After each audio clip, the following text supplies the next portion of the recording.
À la rue, en rébellion ou bien meurtris par le passé, nos trois invités étaient au plus mal avant de faire la rencontre qui a su donner un second souffle à leur vie. Moi, ma vie n'a été faite que de hasard et de grains de sable qui m'empêchaient d'aller droit et qui me dirigeaient vers des rencontres extraordinaires. Au lycée, Tariq était un ado turbulent, sans cesse en confrontation avec ses professeurs. Pourtant, c'est grâce à l'un d'entre eux que le jeune homme va enfin prendre conscience de ses capacités. On me dit que tu vas être exclu une semaine. Et le lendemain, j'apprends que je peux quand même venir en cours. Mon professeur s'était porté garant. Et se porter garant pour un individu comme moi-même, je ne sais pas si je l'aurais fait. Ancienne prof, Simone connaît une vie sans histoire jusqu'au décès de son fils en 2000. Une blessure qui la hantera toute sa vie, jusqu'à l'arrivée de jeunes réfugiés dans sa petite commune de la Creuse. Ils m'ont apporté l'envie de continuer à vivre. Je suis libérée de mon fils. Ludovic était sans domicile à Lille. Chaque jour, il faisait la manche sur le même trottoir. Petit à petit, des liens se tissent avec les habitants du quartier, dont un en particulier. Je commençais à parler, je dis que j'étais cuisinier et tout ça. Et c'est là qu'il m'a dit, je connais quelqu'un peut-être qui pourrait t'aider. On prend Ludo en entretien et je me dis tout de suite, si on peut aider quelqu'un, pourquoi pas.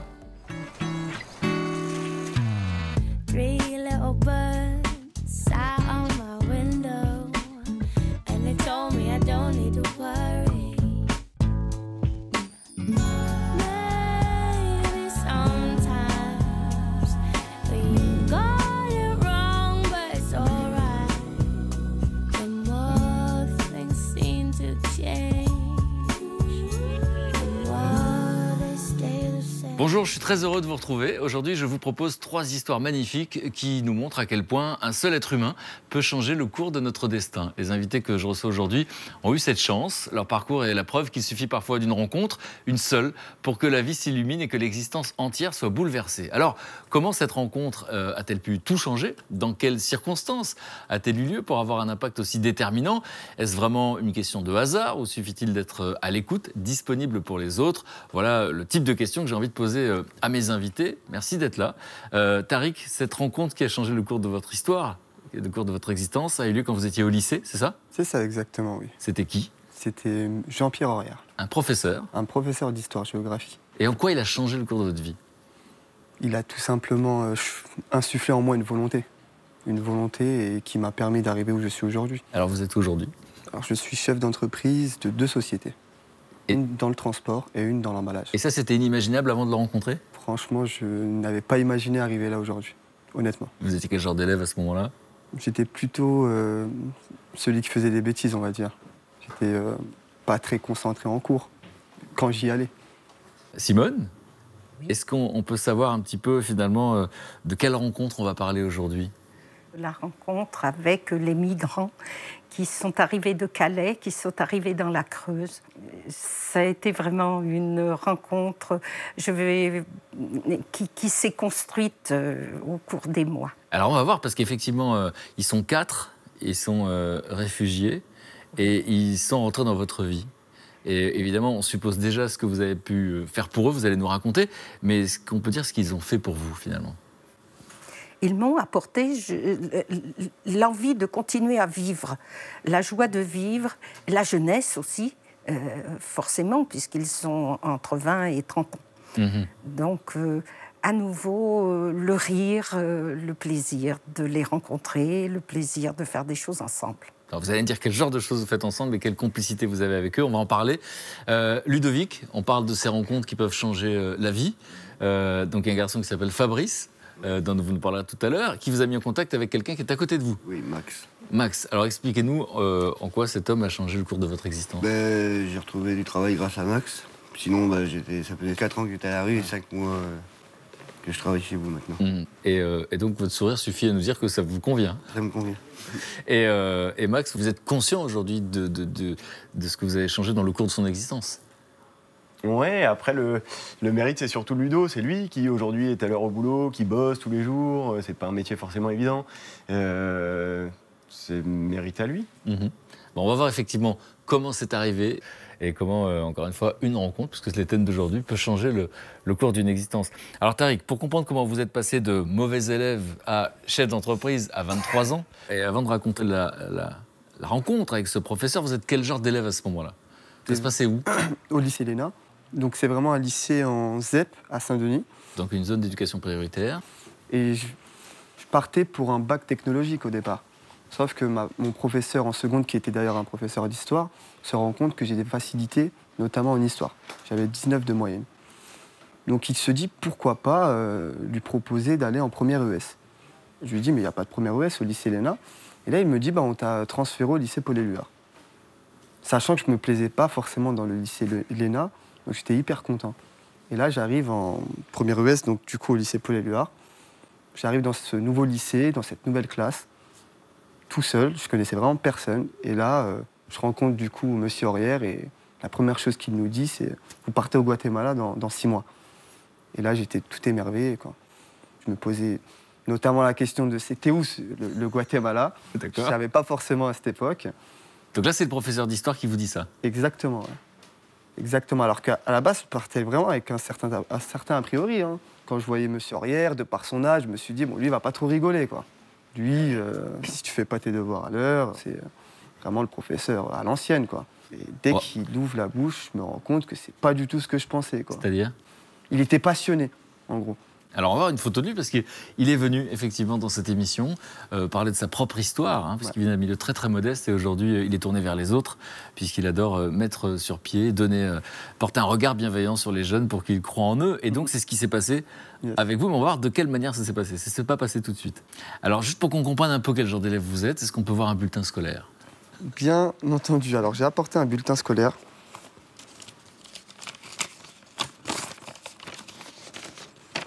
Donc c'est par exemple... C'est quoi les commentaires en général ?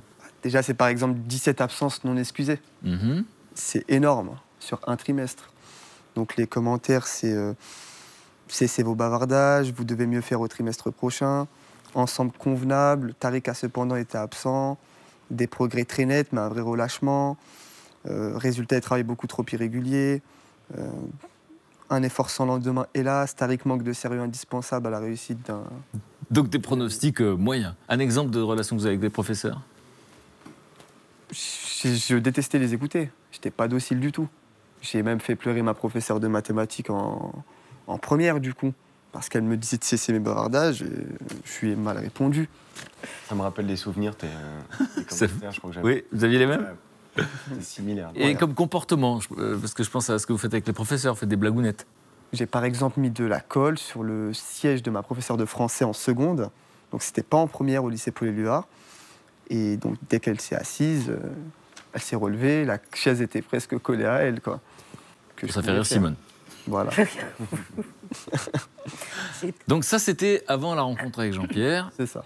On voit quel genre d'élève vous êtes. On va essayer de comprendre pourquoi, effectivement, au moment où on parle d'exclusion, Jean-Pierre va tout faire pour que vous ne soyez pas exclu. Et on va voir surtout ce qui s'est passé pendant ce voyage, parce que finalement, le déclic va intervenir au Guatemala, donc le pays que vous ne connaissiez pas, vous ne saviez pas où c'était à ce moment-là. On va voir ce qui s'est passé. Simone, on l'a dit, il y a 4 jeunes gens qui sont rentrés dans votre vie, il n'y a pas si longtemps, et qui vous ont donné, au fond, le goût de vivre. Oui. Mais pour comprendre finalement, parce qu'on se pose la question du hasard, qui vous étiez avant cette rencontre, on va raconter quand même 2-3 moments importants de votre existence pour comprendre quel genre de femme est en face de nous. D'accord ? Et est-ce qu'on peut raconter par exemple la rencontre avec votre mari, qui n'est pas banale ? Bien, la rencontre avec mon mari s'est faite dans un restaurant parisien. Mon mari est yougoslave et il habitait dans le 7e arrondissement, moi dans le 15e, et nous avions eu un restaurant dans lequel c'est très amusant. On arrive et on complète les tables. Alors, je ne sais pas si ça existe toujours. Il y a 47 ans de ça. Et j'arrive avec une amie et on nous fait compléter la table de 2 garçons yougoslaves qui parlaient un tout petit peu français, parce qu'il y avait déjà 2 ans que mon mari était en France, et il a fréquenté l'Alliance française, donc il avait des notions quand même de français. Et je rencontre donc mon mari comme ça, je suis à sa table, et puis forcément 2 jeunes filles et 2 jeunes gens, nous commençons à parler ensemble. Est-ce qu'on peut parler de coup de foudre ? Je peux parler de ça, oui. Je peux passer. Oui, il était un peu en biais comme ça. Et vraiment, je le trouvais très beau. Et puis, il me plaisait bien. Et puis voilà. Et il m'a donné rendez-vous le samedi. Je m'y suis rendue.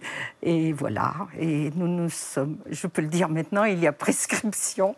Nous ne nous sommes plus quittés. Pendant 47 ans? Oui, 6, puisqu'il est décédé maintenant. Et vraiment, j'ai partagé la vie de quelqu'un qui n'était pas ordinaire. Et j'ai eu une belle vie affective jusqu'en 2000. Vous avez vécu sans doute ce qui fait le plus peur à tous les parents. Oui. Puisque vous avez perdu un enfant qui avait 23 ans. Exactement. Nous étions en vacances en Slovénie et notre fils Marco a eu un accident de voiture. Il a été tué sur le coup. Et à partir de là, notre famille a commencé à imploser. C'est très difficile à comprendre. D'abord, on tombe en sidération. On ne comprend pas ce qui nous arrive. On ne peut plus s'intéresser à personne. On ne s'intéresse même plus à nous. Et au sein du couple, c'est très difficile d'en parler. Et avec notre autre fils aussi, c'était très, très difficile. Et puis, moi, j'ai eu besoin de m'agiter, de bouger. J'ai adhéré à toutes les associations de ma commune et je me suis épuisée physiquement pour dormir. Quel genre d'association ? Alors, protection de la nature, protection du petit patrimoine bâti, protection de notre culture aussi, parce que, tel que vous me voyez, lorsque je suis arrivée à l'école à Crozant dans mes sabots, je ne parlais pas français. Parlez quoi ? Je parlais le patois de chez nous. Alors, on nous dit c'est du français déguisé, mais pas du tout. Vraiment, c'est une langue. Et donc c'est un paradoxe, parce que vous avez été institutrice, vous avez enseigné le français à La Courneuve, dans des quartiers difficiles, comme on dit. Vous avez ensuite eu affaire à des populations plus vulnérables, des enfants handicapés. Oui, ah oui, ça a été vraiment un virus que m'a injecté ma première directrice. Et elle est arrivée la première année où j'ai travaillé et elle m'a demandé est-ce que j'acceptais qu'elle inscrive dans ma classe de petite section une enfant trisomique. Je dois avouer que je ne connaissais pas. Nous n'en avions pas autour de nous, ni dans la commune, je ne savais pas. Et j'ai dit oui. Et quand vous dites virus, c'est parce que finalement ça vous a donné le goût ? Oui, de m'intéresser à la différence. Mon métier, je l'ai fait passionnément, mais je l'ai fait surtout pour tous ceux qui avaient besoin de moi. Les enfants qui n'ont pas besoin et qui peuvent travailler avec n'importe quel maître, dans n'importe quelle école, avec n'importe quelle méthode, va réussir. Mais il y a des enfants qui ont besoin du maître d'école. Et puis après, du professeur. La preuve, c'est Tariq qui a rencontré... Qui a raconté Simone au masculin, c'est JP. Oui. Donc c'est ce genre d'être humain, en tout cas. Oui. Et donc c'est important, effectivement, de retracer le parcours, parce qu'on va avoir cette rencontre avec ces 4 jeunes qui sont réfugiés, et donc pour comprendre un peu qui vous êtes, et à quel moment vous les rencontrez. Donc il y a cette vie que vous venez de raconter, puis en 2015, vous perdez votre mari. Oui. Et donc, finalement, c'est à la suite de ça que vous êtes dans... Eh bien, mon mari est mort d'une maladie très douloureuse et je ne voulais pas répéter la bêtise de garder toutes ces affaires comme nous l'avons fait avec les affaires de Marco. Elles sont dans son placard, je n'ose même pas ouvrir ce placard. Donc, dès que mon mari a été parti, j'ai vidé les armoires et je me suis dit tiens, je ne vais pas donner ici à la Croix-Rouge juste à côté de moi, je veux pas voir ces chemises dans la rue. Vous n'avez pas envie à ce moment-là que des gens de votre commune portent les vêtements de votre mari? C'était pour me protéger. Donc je suis allée jusqu'à Guéret, à 40 km, au Secours populaire.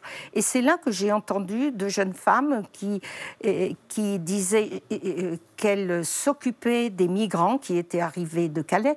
Et elle disait, première chose à faire, leur apprendre à parler notre langue. Et je les entends, elles étaient bien embêtées, elles étaient 2 seulement. Et moi, comme ça, spontanément, je dis, écoutez, moi j'ai du temps, j'étais institutrice, est-ce que vous voulez que j'essaie de venir vous aider? Alors bien sûr, elles m'ont ouvert les bras. Et puis c'est comme ça que je suis arrivée. J'ai dû aller le jeudi porter les vêtements et le vendredi à 15h30, j'étais sur place pour recevoir de nouveaux élèves. Alors, est-ce qu'on peut savoir à quel moment vous rencontrez ces 4 jeunes? Qu'est-ce qui se passe dans votre tête à ce moment-là? J'ai commencé au mois de novembre avec le premier arrivage et là, on m'a confié Hamid qui était irakien et qui arrivait de Bassora, qui ne parlait pas un seul mot de français ni d'anglais, donc il embêtait un petit peu l'autre groupe d'Éthiopiens, de Soudanais qui parlaient anglais, eux. Donc leur référente passait par l'anglais pour leur enseigner un peu le français, mais avec Hamid c'était impossible vu qu'ils ne comprenaient ni l'un ni l'autre. Et j'arrive comme ça et on me dit tiens, si tu veux tu vas prendre Hamid. Je dis oui, il y a pas de problème, mais c'est là que j'ai réalisé la difficulté de correspondre. Je m'appelle, tu t'appelles, mais c'était vraiment très difficile. Et là, j'ai rencontré un professeur algérien, un professeur de français algérien qui vit à Guéret. Et tous les deux, nous avons mis au point une méthode pour essayer de donner des supports écrits à Hamid. Et après, j'ai fait avec Hamid, comme je faisais à l'école maternelle, j'ai commencé le cahier journal. Aujourd'hui, on apprend qu'est-ce qu'on mange chaud, on mange froid, qu'est-ce qu'on boit, tous les noms. Et on s'est promené aussi dans la ville pour qu'il puisse se repérer et aller faire ses courses. Alors, quelques mois plus tard, vous allez rencontrer ces jeunes. Alors, la première fois que je les ai vus, c'est le 19 février. Et ils arrivaient de Calais 2 jours avant. Ce qu'on appelle la jungle de Calais. La jungle de Calais. Ils étaient frigorifiés. Et avec des sourires merveilleux et nos problèmes. Alors qu'ils étaient loin de tout, ils étaient loin de chez eux, sans rien. Oui. Et ils souriaient et vous disaient nos problèmes. Nos problèmes. Alors, je recommence comme avec Hamid. Je m'appelle et tu t'appelles. On a fait le cours de français. Et puis, je suis repartie dans ma voiture. Et d'un seul coup, je me dis, mais enfin, Simone, tu n'as pas le droit de te plaindre. Tu as une maison, tu n'as pas froid, tu n'as pas faim, tu es bien, tu as des enfants aimants, ta famille t'entoure, tes amis sont très présents. Et eux, ils n'ont rien de tout ça. Et ils sourient toujours. Alors, allez, parce que je dis souvent allez, d'ailleurs ils se moquent beaucoup de moi avec le allez.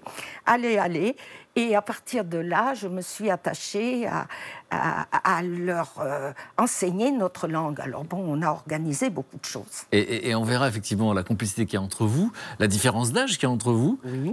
Donc vous disiez, ils ont entre 20 et 30 ans.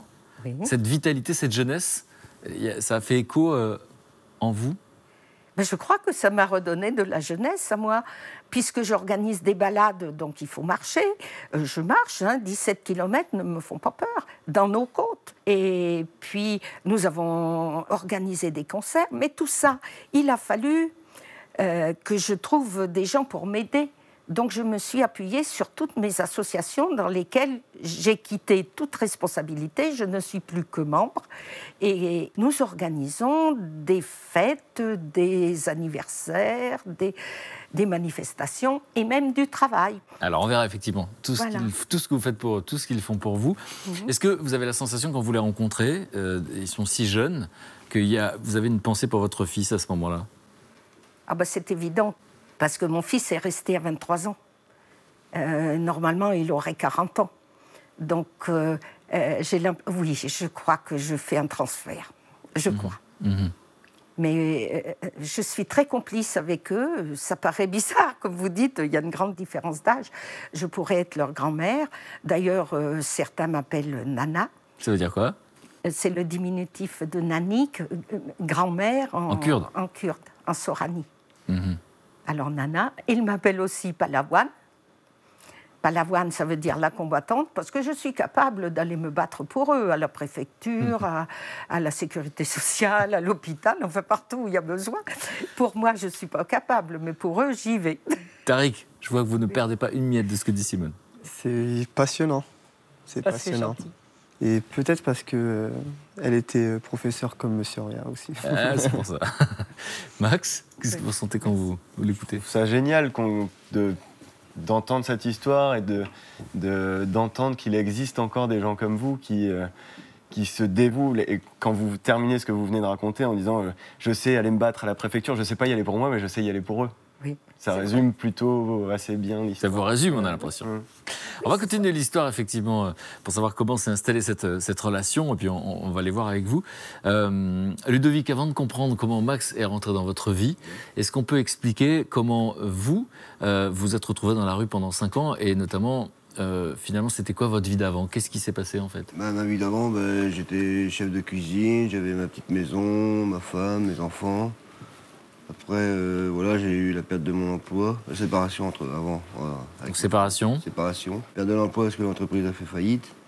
Et quelques mois, du coup, je retourne chez ma mère, tout ça. Et puis après, voilà, ma mère qui décède au bout de 3 mois d'une tumeur. Et du jour au lendemain, je me suis retrouvé dehors. À la rue. À la rue. Donc c'est vraiment, quand on dit que ça peut tous nous arriver, vous en êtes la preuve. Ça peut arriver à tout le monde. Et donc, du coup, vous vous rappelez des premières heures, des premiers jours, de la première nuit? La première nuit, voilà, j'ai déjà, quand je me suis retrouvé à la rue, j'avais quoi? J'avais qu'un manteau sur moi, une paire de baskets et puis un pantalon. Et je sais que j'étais un petit peu dans la campagne, alors j'ai dormi dans une grange. Comment ça se passe dans la rue? Est-ce qu'il y a de la solidarité ou pas du tout? Non, il n'y a pas de solidarité, c'est chacun pour soi. Moi j'ai déjà vu des personnes pour une bière, et la personne s'est retrouvée aveugle. Donc il y a des agressions. Moi j'ai déjà été, on m'a déjà menacé avec couteau, tout ça. On m'a déjà volé mes cartes bancaires, mes téléphones portables, parce que tout ça, ça se revend. Carte bancaire aussi, ça se revend. Carte d'identité aussi. Comment vous faites pour vous nourrir? Ça va, là, quand j'étais sur Amiens, il y avait les restos du cœur qui ouvraient le matin et puis qui ouvraient le soir. Et les foyers? Foyer sur Amiens, c'est complet. C'est très dur d'avoir une place en foyer. Il y a l'apparition de l'alcool dans votre vie. Elle se fait pourquoi, cette apparition? Voilà, j'ai fréquenté quelques personnes et puis voilà, ils buvaient. Et en fin de compte, c'est pour faire la même chose, pour oublier. Hop, on se met à boire le matin. Moi, je commence à 6h du matin, au rhum. Bon, quand je dis le rhum, il n'y avait pas que le rhum. Hein. Entre deux, il y avait la bière, le whisky, le vodka, il y avait tous les alcools qui passaient. Et je finissais, c'était minuit, 1h du matin, c'était tous les jours comme ça. Et cette descente aux enfers, est-ce qu'il y a des gens que vous avez connus avant qui sont au courant? Non, j'ai été tout seul. Après, voilà, j'avais encore de la famille, mais bon, la famille, ils m'ont vite oublié. Donc ça se passe à Amiens pendant 2 ans. Et ensuite, vous décidez de partir à Lille. J'avais connu une personne dans une association qui me dit « Pars sur Lille, là-bas, tu y arriveras mieux. » Parce que sur Amiens, il n'y a vraiment plus rien du tout.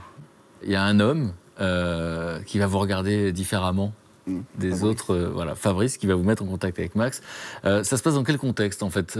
C'est quelqu'un qui vous voit et que vous voyez tous les jours? Voilà, c'est quelqu'un que je voyais tous les jours, parce que comme je faisais la Manche, un petit magasin, et il passait tous les jours devant moi. Puis un jour, il s'est arrêté, il m'a dit bonjour. Je me souviens une fois, il m'avait même donné des boîtes de cassoulet, parce qu'il a arrêté de manger de la viande, alors il m'avait donné 6 boîtes de cassoulet. Puis au fur et à mesure comme ça, on a fait connaissance, et puis tous les jours, il venait me voir, on discutait. Jusqu'au jour où il m'a dit, je commençais à parler, je dis que j'étais cuisinier et tout ça. Et c'est là qu'il m'a dit, je connais quelqu'un peut-être qui pourrait t'aider. Ouais.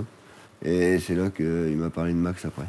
Alors qu'est-ce que vous dites dans votre tête à ce moment-là? Parce que 5 ans dans la rue, on perd beaucoup de repères. On perd même peut-être la confiance qu'on peut avoir. On perd un peu la confiance en soi, oui. En soi et aux autres, finalement, la confiance qu'on peut avoir en l'autre. Et donc là, c'est quelqu'un qui vous dit ça. Est-ce que vous y croyez pas? Voilà, j'y crois sans y croire. Parce que j'avais déjà fait des autres patrons, tout ça, mais bon, voilà, ils nous regardent pas. Vous n'avez pas d'adresse, vous n'avez pas de domicile fixe, c'est pas la peine, on vous embauche pas, même s'ils cherchaient du travail. Alors, on y croit sans y croire, mais après, voilà, faut... Alors, Fabrice n'a pas pu être là, mais il a un petit message pour vous. Bonjour Ludo, petit message en provenance de la place Sébastopol de Lille, place où je t'ai rencontré pour la première fois. tout de suite, il y a eu quelque chose qui a fait que je suis allé vers toi. Peut-être Tyson, peut-être Ludo et Tyson. Un beau couple que vous avez formé sur le trottoir en gardant toujours cette dignité, même dans des circonstances compliquées, étant dehors du matin au soir. Et moi, j'ai, comme tu as pu te rendre compte, j'ai mal vécu le fait que je passais devant toi, que je rentrais chez moi, au chaud, au sec, dans mon petit confort, et toi dehors dans la rue. J'ai eu cette chance par ailleurs de rencontrer Max, ensuite de vous faire rencontrer l'un et l'autre. Et voilà, maintenant, l'avenir t'appartient et j'en suis ravi. Allez, à très bientôt. Salut à vous deux, les gars. Ça va. Qu'est-ce que vous ressentez quand vous l'écoutez? Ah, ça... Une petite larme aux yeux, là. Mais bon, c'est grâce à eux, c'est grâce à lui, et puis d'autres personnes aussi, que je suis arrivé à m'en sortir. Il dit cette phrase qui résonne, où il dit bon voilà, je regardais cet homme dans la rue et puis d'un coup je me sentais pas très bien d'être chez moi au chaud. Ça vous parle, Simone?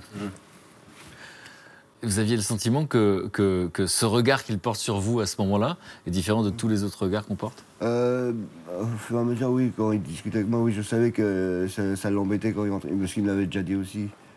Alors Max, vous connaissez Fabrice, quel mot il utilise, comment il vous parle de Ludovic et qu'est-ce que vous pensez, qu'est-ce que vous ressentez la première fois? Vous êtes en train de faire un footing, c'est ça? Très clairement, ouais, je préparais le marathon de Paris et du coup Fabrice me coachait un peu entre guillemets. Et comme toujours, au moment où je suis un peu en galère, vous voyez, 18e kilomètre, donc c'est un peu les moments de galère, il me dit j'ai un gars en bas de chez moi qui est... vous voulez dire qu'il a choisi le moment dur. Vous voulez dire qu'il a choisi le moment où vous vous êtes fragilisé? Ouais, c'est ça, il m'a attaqué au moment plus facile. Et il me parle de Ludo en me disant j'ai un gars qui est dans un moment, une passe difficile en bas de chez moi et qui a un diplôme en cuisine. S'il y a un jour tu as un poste qui se libère, et j'entends, enfin c'est dans la discussion quoi. Et l'histoire fait que 15 jours après, j'ai un gars en plonge qui vient pas. Et je me dis tout de suite, ah bah tiens, Ludo, si on peut aider quelqu'un, pourquoi pas? Même si cuisinier, repasser à la plonge, c'est pas forcément évident, mais ça jauge aussi un peu la personne. Ça me permet une première rencontre et on se rend compte de la personne si j'ai affaire à un gars courageux, un gars qui en veut un peu. Donc ça, c'est l'enjeu pour vous quand il y a la rencontre. Vous vous posez cette question. À qui est-ce que j'ai affaire? Et il vous propose ce poste à la plonge. Donc effectivement, vous avez été chef. Et donc à ce moment-là, vous vous dites, bah ouais, j'accepte de redémarrer à zéro? Bah oui. Il fallait bien un point de départ. Alors, Et qu'est-ce que vous lisez dans le regard de Max? Alors, c'est gênant, il est à côté de vous. Mais Bien gaffe à ce que tu dis. que vous ne lisez pas forcément... Enfin, qu'est-ce qu'il a de particulier dans son regard Non, j'ai vu que... Parce que j'ai fait d'autres patrons et j'ai vu qu'il avait pas du tout le même regard que les autres patrons. Vous dites que chez les autres, vous aviez parfois vu du dégoût. Dégoût, oui, il me regardait même pas des moments. Il prenait mon CV, il le regardait même pas et puis il me disait au revoir. Il y a encore des moments s'il disait au revoir. Tandis que là, il a quand même discuté avec moi. Je me souviens le jour que je suis arrivé, j'étais la grosse barbe, la parka, le bonnet, comme un SDF. Mais il n'a pas fait d'a priori là-dessus. C'était une sorte de test pour vous? Parce que vous auriez pu aller au rendez-vous sans le sac et sans le bonnet. Oui, j'aurais pu aller sans le sac, sans le bonnet, sans le chien. On a eu cette relation de vérité aussi tout de suite. Oui, encore maintenant, on se dit les choses. Voilà, s'il y a quelque chose à dire, on le dit. On reste assez simple et sans rien se cacher. Sans rien se cacher, oui. Il y a un commentaire, Simone? Moi, je voulais lui demander, est-ce que c'est pas plus important presque que de te donner une pièce, de te parler? Moi, j'ai eu l'avantage, là où j'étais, c'est qu'il y a beaucoup de gens qui venaient me parler. C'est bien. C'est ça qui m'a remonté le moral aussi. Bien sûr. Mais... Et ce qui est difficile, c'est quand on a cette vie comme ça, un peu en roue libre, où il n'y a pas d'horaire, il n'y a pas de contraintes. La question c'est, est-ce que je serais capable d'arriver à l'heure? Vous le savez déjà à ce moment-là ou pas? Oui, ça je le savais, parce que comme j'ai déjà travaillé en cuisine, ça je savais très bien que j'aurais été toujours à l'heure au travail. Donc Max, vous tendez la main. C'est quoi? On apprend à se connaître, c'est une période d'essai au départ. Et qu'est-ce que vous constatez? Tout d'abord, comme vous dites, c'est une période d'essai. Il arrive, je sais plus, la première fois c'était un soir, ou un samedi soir, où on lui dit bon Ludo c'est 20h, il est là moins le quart. Juste ça parle un peu, quelqu'un qui est à l'heure. Aujourd'hui encore, il est toujours à l'heure. Puis il faut retenir aussi, je suis pas tout seul, il y a un chef de cuisine qui valide aussi le projet, qui me dit on voit qu'il est dégourdi, ça se voit assez rapidement. Bon, ça commence par la plonge, mais après s'il sait tenir un couteau, s'il sait faire une petite planche, c'est venu comme ça. Et vous voyez qu'il est content de vous ou il vous le dit? Ouais, je le vois mais il me l'a dit aussi, il me l'a déjà dit aussi que je faisais du bon travail. Et vous qui disiez j'avais perdu ma confiance en moi, le fait d'entendre que quelqu'un trouve que vous êtes à la hauteur de la chance qu'il vous a donnée. Ça donne du baume au cœur, on va dire. Et donc c'est le cercle vertueux. Et donc vous dormez où les premiers temps? J'étais à la halte de nuit, parce qu'il y a une halte de nuit à Lille. Je suis pas resté longtemps, je suis resté 1 mois et demi à la halte de nuit. Parce qu'après, ils m'ont aidé à trouver quand j'ai eu mon CDD, après j'ai eu mon logement qui arrivait derrière. 1 mois et demi après, j'avais mon logement. Donc un job et un logement. Un logement. Sur le coup, je dis tout ça d'un seul coup en même temps. Mais voilà, j'étais content. Je dis voilà, ça y est, je suis en train de m'en sortir. Donc vous nous direz effectivement où vous en êtes aujourd'hui, parce que je trouve que vous avez évolué. Tariq, on a dit tout à l'heure que vous étiez un élève qui peut mieux faire, qui fait des blagues, qui n'est pas toujours là, qui a beaucoup d'absence. Et puis il y a cette rencontre avec un professeur, Jean-Pierre, et là vous dites, c'est un gars un peu à l'ancienne. Il vous annonce dès le début que vous allez partir au Guatemala. Et maintenant, je voudrais qu'on se projette dans ce voyage au Guatemala. Comment se passe ce voyage et qu'est-ce qui va provoquer un déclic? On arrive à l'aéroport, un paysage nouveau, on est tout émerveillés. On discute tous entre nous, on est au Guatemala, il faisait hyper chaud. Et puis là-bas, les Guatémaltèques nous regardaient avec de grands yeux, parce qu'ils voyaient des personnes différentes. Ils se disaient c'est qui, donc ils venaient nous voir. On avait vraiment le sentiment d'être des petites stars du coup. Donc oui, on est sur le voyage, on était hyper contents au début. Puis on part vers les montagnes, civilisation maya du coup, où je fais une petite bêtise. Et là, les professeurs accompagnateurs décident de me punir. Après 2-3 jours de voyage, sachant qu'on devait rester 2 semaines. Ils me disent, écoute Tariq, là on en a par-dessus la tête de tes conneries. La punition, c'est que je devais les suivre partout. J'avais une heure à laquelle je n'avais plus le droit de sortir le soir, alors que tous les autres collègues, ils s'amusaient, ils s'éclataient et tout ensemble. Franchement, j'étais très triste. Hein. Et j'ai... Contrarié et triste. Mais je n'étais pas forcément conscient de la bêtise que j'avais fait à ce moment-là, en plus. Donc après 2-3 jours, je me dis, écoute Tariq, c'est fait, tu vois, tant pis, tu vas pas gâcher le voyage. Autant prendre ce qu'il y a maintenant, tu vois. Et puis là, je me rends compte qu'en fait, surtout Monsieur Arrière, c'est pas si mal que ça de rester qu'avec lui. Pourquoi? Je sais pas, il est hyper gentil, il me faisait des blagues, il s'intéressait à moi. Ça a vraiment été touchant pour moi, parce qu'en réalité, vu que je faisais énormément de bêtises à l'école, les professeurs ne penchaient pas le regard sur moi, forcément. Et progressivement, on a tissé un lien comme ça, lui et moi. Et puis il y a eu une scène. Vous avez donné des cahiers, des stylos à quelqu'un dans la rue. Alors, justement, on partait. Donc, on devait faire le voyage de Guatemala City, donc Ciudad de Guatemala, la capitale du pays, vers Tikal. Donc, Tikal, l'emblème de la civilisation maya, où on voit encore les grandes pyramides mayas extraordinaires. En plein dans l'Amazonie, jungle tropicale. Non, vous travaillez pour l'Office du tourisme du Guatemala, d'ailleurs. Exactement, donc je communique pour En tout cas, c'est magnifique, j'ai eu la chance d'y aller. Et dans ce contexte, donc on arrive sur la route, on s'arrête, et là on voit 2 petits, donc un petit Guatémaltèque avec sa petite sœur, pas plus de 6 ans, 6-7 ans par là, qui marche sur le bord de la route, et on s'arrête, et moi je vais à la rencontre avec Monsieur Arrière, du coup, avec un cahier et des stylos. Et là, je lui donne au petit, il est avec sa sœur, il la tient dans sa main. Il lâche la main de sa petite sœur, il prend les cahiers et il fond en larmes. Il fond en larmes. Et moi, sur le coup, je n'avais pas très bien compris. Je me suis dit, mais honnêtement, je me suis dit, qu'est-ce qu'il me fait là? On remonte dans le car, j'y réfléchis un peu, beaucoup. Puis le soir, on en discute avec Jean-Pierre. Et là, il m'explique. Il m'explique que tous les petits mayas, du coup, n'ont pas la chance qu'on a en France d'avoir l'école gratuite. Donc là, ce que tu lui as donné, c'est la chance de pouvoir aller à l'école et de pouvoir suivre le cours. Donc quand il m'a expliqué ça, j'ai vraiment pris conscience qu'en France, on avait tout ce qu'il nous fallait. Toutes les conditions étaient réunies en France pour la réussite. Et j'étais persuadé que si le petit avait la chance que j'avais de venir en France et de prendre ma place, il serait premier de sa classe. Et il serait à l'heure tous les jours. 0 absence, ce qui n'était pas mon cas à ce moment-là. Donc ça m'a vraiment servi de déclic pour vous répondre, oui. Au point que dès le retour, vous avez une attitude différente? Dès le retour, j'ai une attitude différente, oui. Mais les résultats ne sont pas intervenus du jour au lendemain quand même. Mais je savais déjà où j'allais. Et j'étais conscient, pleinement conscient, de ce que j'avais dans les mains. Et alors, ce qu'il faut, c'est que Jean-Pierre s'est pas contenté de provoquer un éveil de conscience sur vous, puisqu'il va... c'est une forme de coaching. C'est-à-dire, pour être sûr que vous allez à l'école, ce professeur, il n'y en a pas beaucoup qui font ça, qu'est-ce qu'il va faire tous les matins? Alors, vu que vous parlez de coaching, vous voyez, par exemple, en prépa HEC, on a ce qu'on appelle un coach qui vous suit tout au long de l'année. C'est payant, c'est très cher, c'est 10 000 € l'année. Là, M. Aurière me le fait gratuitement. Qu'est-ce qu'il fait exactement? Le matin, il sait que je suis un élève en retard, parce que je ne suis pas motivé pour aller à l'école, il m'appelle. Et c'est pas le fait d'appeler qui est choquant, c'est le fait qu'il pense à m'appeler.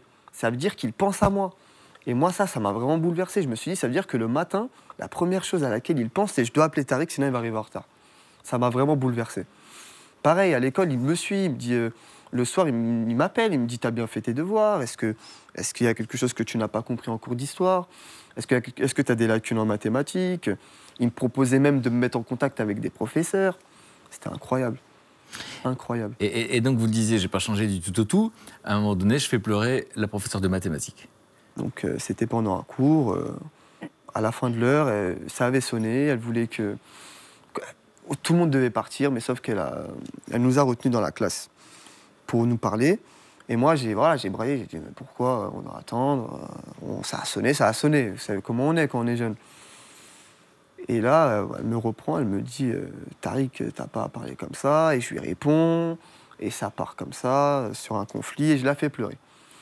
Elle essaye de me retenir à la fin du cours, elle me dit, Tariq, tu restes dans la salle, on va discuter. Et je lui dis, non, je reste pas, et je pars. Et je m'étais pas rendu compte de ce que j'avais fait. Parce que dès que je suis arrivé en cours de SES 2 heures après, la première chose que m'a dit le professeur du coup, c'est « t'as fait pleurer la professeure de mathématiques ». Et c'est lourd en conséquence. On me dit « tu vas être exclu une semaine ». Il faut savoir qu'au lycée Paul-Éluard, après une exclusion d'une semaine, si tu fais quoi que ce soit, tu es exclu définitivement du lycée. Et là, M. Aurière me prend à part, il me fait un sermon, il m'explique. Il me dit « là, t'as déconné, Tariq ». Il me dit « je vais m'en occuper ». Et le lendemain, donc j'apprends que je peux quand même venir en cours. Donc c'est lui qui m'appelle. Et en fait, il s'était porté garant. Et ça, je l'ai appris peut-être 2 mois après. Il s'était porté garant. Et se porter garant pour un individu comme moi-même, je ne sais pas si je l'aurais fait. Honnêtement. Honnêtement. Donc une marque de confiance que vous n'avez jamais connue de votre vie. Exactement. Et ça va vous porter. Et ça va me porter. Ça va vraiment me porter. Donc vous passez le bac, vous réussissez le bac. J'ai réussi le bac avec mention, je suis très content. Donc j'intègre un DUT GEA. J'intègre un DUT GEA que je n'aimais pas forcément. Donc après 3 mois, j'arrête. Donc là, je fais une année sabbatique. Donc on va dire que ma courbe a commencé à rechuter. Donc je fais une année sabbatique et là, du coup, Jean-Pierre va, au-delà du professeur d'histoire, voilà. Il ressort et là, il me dit « à quoi tu joues ?» Il me dit « à quoi tu joues ?» Donc c'est là que c'est devenu plus qu'un professeur, c'est devenu un parrain. Parce qu'il me suivait après le bac. Donc il me dit « à quoi tu joues, Tariq, et tout, qu'est-ce que tu fais? Tu vas pas faire une année sabbatique ?» Et je lui explique les choses, il me dit « d'accord, écoute, tu dois faire ça, tu vas le faire comme ça, reste sérieux, reste motivé, souviens-toi, le petit au Guatemala. » Après ma discussion avec lui, c'était au Café de France à Saint-Denis. Il m'a vraiment boosté. Je rentre à la maison, j'imprime mon dossier. Le lendemain, je vais dans une prépa HEC à Noisy. Donc je suis reçu par Madame Marouani. Ils avaient refusé mon dossier. Donc quand on voit, parce que une prépa regarde les 2 années, la première et la terminale. Quand on voit en première 20 absences, blâme comportement, blâme assiduité, ça le fait pas. Donc c'était éliminatoire. Alors, je fais mon pitch pendant 10 minutes, je la convainc. Je lui fais comprendre que si elle me prend pas, je quitte pas les lieux. Et là, elle voit vraiment la motivation de la personne devant elle. Elle me dit, écoutez, c'est OK. Et elle n'a pas regretté son choix. Alors, pourquoi elle n'a pas regretté? Parce que qu'est-ce qui s'est passé pour vous? Du coup, après ma prépa HEC, j'ai intégré une université en licence 3 économie et gestion. Puis, j'avais l'occasion de partir en master entrepreneuriat à la Sorbonne. Sauf que j'avais un projet qui est On Time avec un ami à moi, un ami d'enfance. Et on s'est lancé sur le projet. Du coup, j'ai préféré vraiment me lancer directement dans l'entrepreneuriat parce qu'au fond de moi, j'étais convaincu que l'entrepreneuriat, ça ne prenait pas à l'école. Voilà. Et vous avez réalisé finalement tout ce qui s'est passé dans votre vie quand Jean-Pierre vous a demandé de venir témoigner devant des élèves. Exactement. Donc ça, c'était il n'y a pas si longtemps que ça, c'était il y a 2-3 mois. Donc Jean-Pierre m'appelle, Tariq, comment tu vas? On prend des nouvelles. Il me parle du voyage qu'il va... Là, il est déjà parti, mais il organise un voyage au Gabon, du coup, cette année. Il me raconte un peu et tout, ok. Et il me dit, Tariq, écoute, j'aimerais bien que tu viennes au lycée témoigner, discuter avec les élèves. Parce que je les sens un peu patraques, pas très motivés. Donc c'était une classe de terminale S et une classe de ES.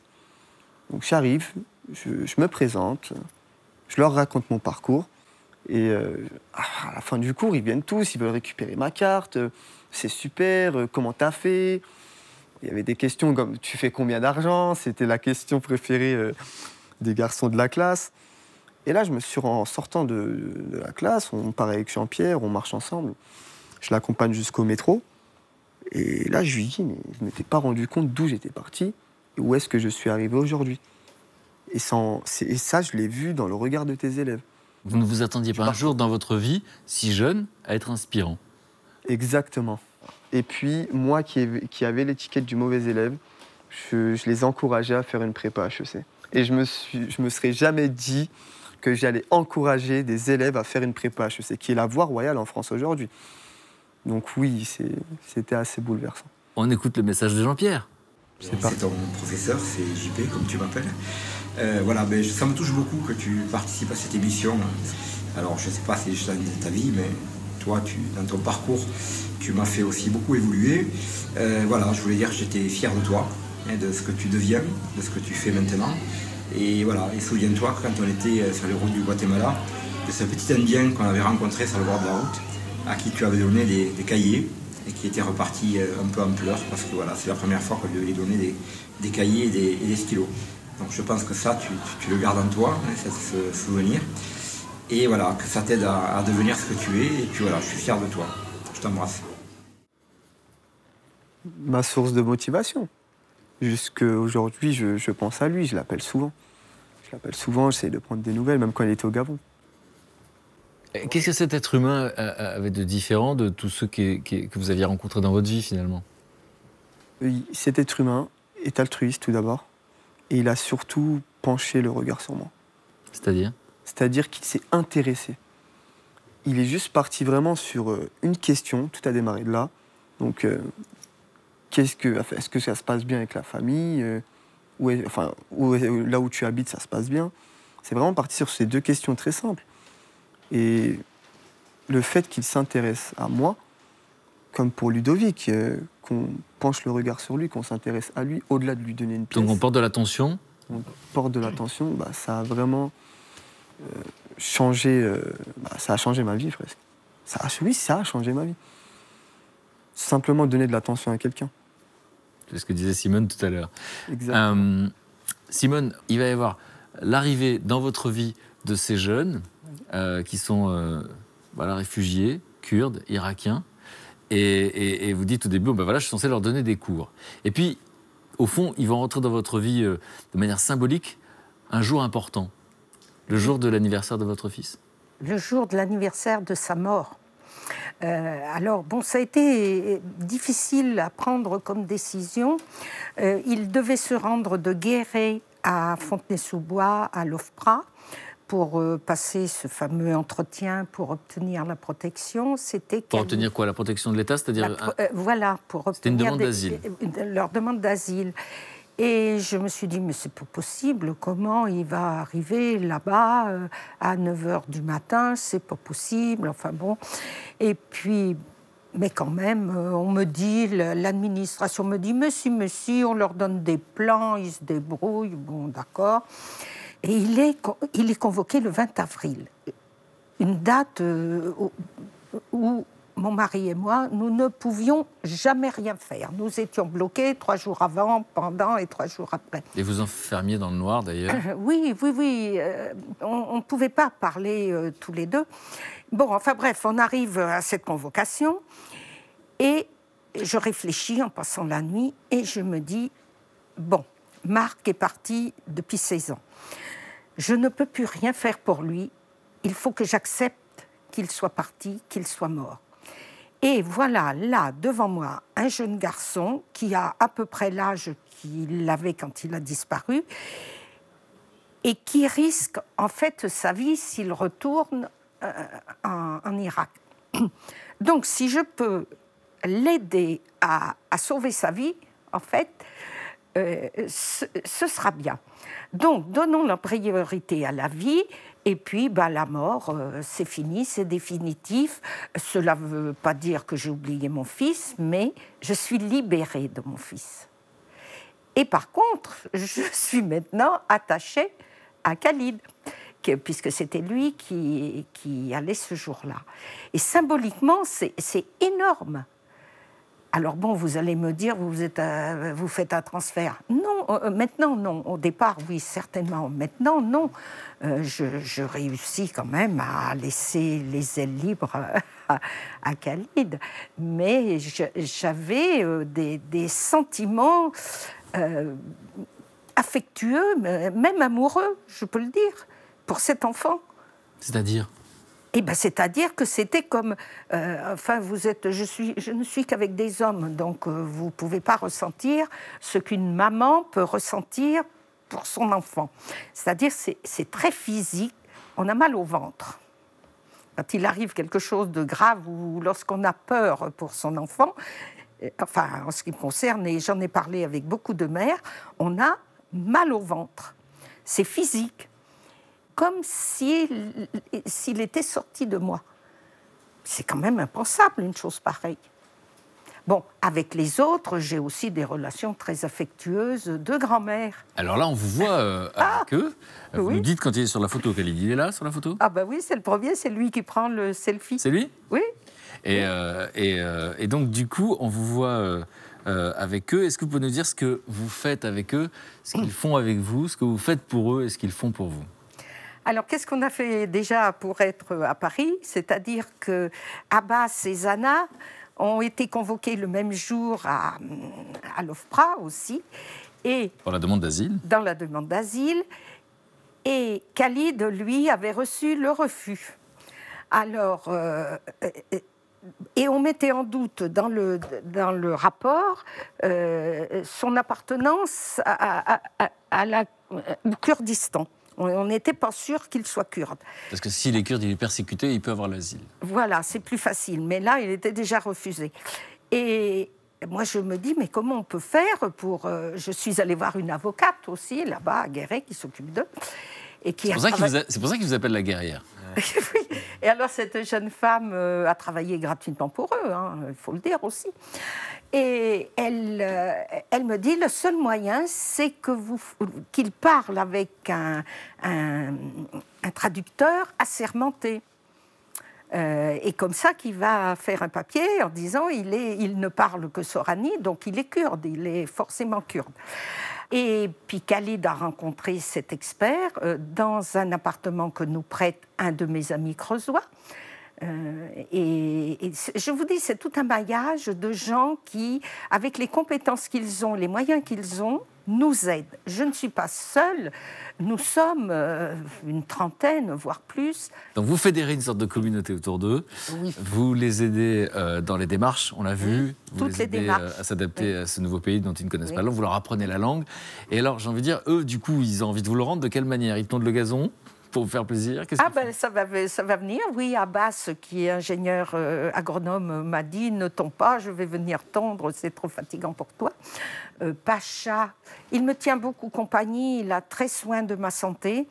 Et il pense que je suis toujours fatiguée, il veut toujours que je me repose. Il m'aide beaucoup.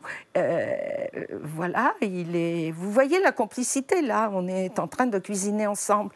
Il m'invite à manger chez eux, je mange la cuisine kurde, la soupe, et je mange assise en tailleur par terre. Ça m'a fait un peu reprendre la gymnastique. Faites du yoga comme ça. Et puis alors surtout, ce qu'ils m'ont apporté, c'est m'intéresser à leur pays. On entend tous le Kurdistan, l'Irak, les bombardements, la Syrie, et ainsi de suite. Mais c'est tellement loin, 4500 kilomètres. On est navré qu'il arrive des choses comme ça. On voudrait qu'il y ait la paix partout dans le monde. Mais pour les comprendre et pour comprendre leur voyage, Et ce déracinement, en fait, je me suis intéressée donc à l'histoire de l'Irak. Tariq, qu'est-ce que vous ressentez quand vous écoutez cette relation humaine extraordinaire? Déjà, la personne en elle-même est hyper courageuse. On le ressent, elle prend pas mal de risques pour ces personnes-là. Et sur la relation humaine, elle porte le regard sur l'autre, déjà premièrement. Toujours. Deuxièmement, elle fait un travail de fond. C'est qu'elle ne se contente pas uniquement d'aider la personne, mais elle va vraiment plus loin. Beaucoup de personnes se seraient juste arrêtées à « voilà un ticket restaurant ». Elle est vraiment allée hyper loin dans son travail et je suis épaté. Vraiment épaté. Bon, il y en a un, enfin, on rappelle qu'ils ne parlaient pas du tout français quand ils sont arrivés, il y en a un qui essaie de vous laisser un petit message. D'accord, on l'écoute? Ok. Salut Simone, c'est Abbas. Je voulais te dire merci de ce que tu as fait pour nous. Grâce à toi, on était héros. Ciao. C'est court, mais c'est sincère. Et c'est clair. Oui, il a du mal à s'exprimer en français. Il comprend bien, mais il a du mal à s'exprimer. Et il parle couramment anglais et il a tendance à parler anglais. Et c'est un peu le déclic qui a fait que je les ai placés dans des familles les week-ends où il était interdit de parler anglais et où ils étaient aussi séparés. Parce que lorsqu'ils sortaient de mes cours de français, hop, ils se retrouvaient dans leur appartement. Je dois dire que Guéret les reçoit très très bien. Ils ont accepté de venir passer Noël avec nous, de voir comment en France on fête Noël. Et avec la famille, avec les amis, nous étions une grande tablée, chacun a fait des choses. Eux nous ont fait le pain, vous savez, les galettes, là. Et chacun a fait ce qu'il pouvait faire pour que nous mangions tous ensemble. Qu'est-ce qui vous réjouit le plus dans cette aventure? C'est la joie d'être ensemble, c'est la joie d'avoir retrouvé de la joie, d'avoir retrouvé de la paix. Et je suis sereine avec ça. Oui, je suis sereine avec eux. Je suis sereine aussi avec la vie que je mène maintenant. Je suis tranquille. Et je me sens surtout très soutenue. Et je crois qu'au niveau de notre commune, tout le monde les connaît. Et maintenant, je pense que la population a un autre regard sur eux et sur, par extension, tous ces jeunes qui sont partis. Donc non seulement vous retrouvez un goût à l'existence, oui. Vous donnez à des êtres humains qui sont déracinés l'idée qu'ils peuvent compter sur quelqu'un, et en plus vous changez les mentalités. C'est pas mal. C'est pas moi qui change les mentalités, les gens changent les mentalités tout seuls. En vous observant oui. faire, on est loin de la polémique en tout cas, on est loin de... Il n'y a pas de débat en fait, là c'est très concret, et ce sont des êtres humains qui s'occupent les uns des autres, qui prennent soin les uns des autres. Et alors, Max, on se posera la question tout à l'heure, finalement, dans ces rencontres. Qu'est-ce qui fait que des rencontres peuvent être favorisées comme ça? Est-ce que c'est un état d'esprit? Est-ce que c'est le hasard? Vous allez nous en parler, vous allez me donner votre point de vue. En tout cas, là, il y a quelque chose qui se produit, puisqu'on se rappelle que Ludovic était chef cuisinier. Pour des raisons personnelles, une succession comme ça de situations compliquées, vous allez vous retrouver à la rue pendant 5 ans. Et puis quelqu'un va vous parler de Max, vous allez à ce rendez-vous, il vous donne votre chance, vous faites la plonge. Et puis il y a un poste qui va se libérer. Oui, là pour le coup c'est un peu le fruit du hasard ou un déclic aussi, dans le sens où il y a un des cuisiniers qui démissionne.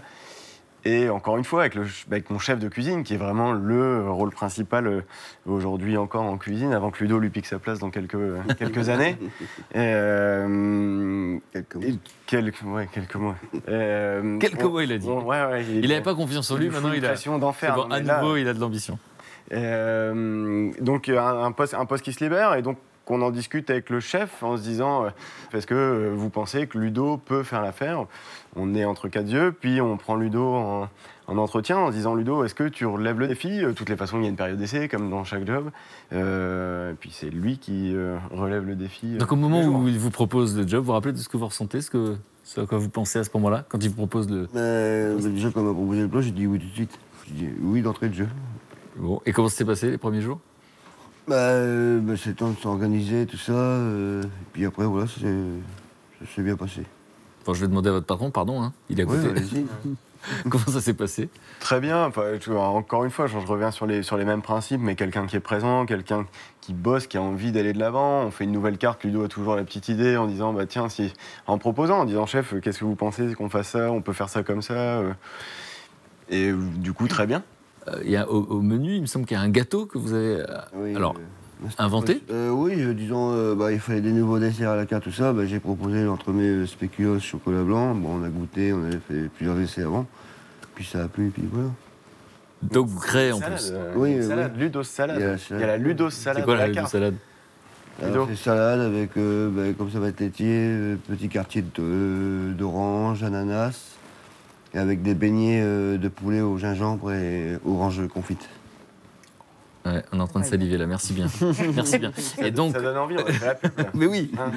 Et donc, on rappelle dans quelle ville vous êtes, hein, vous êtes à Lille, c'est ça? Allez, Tout à fait. Donc en fait, c'est chez Max et on mange des plats de Ludo. À peu près ça, on en est là. C'est très bien, c'est justement le nom, un prénom.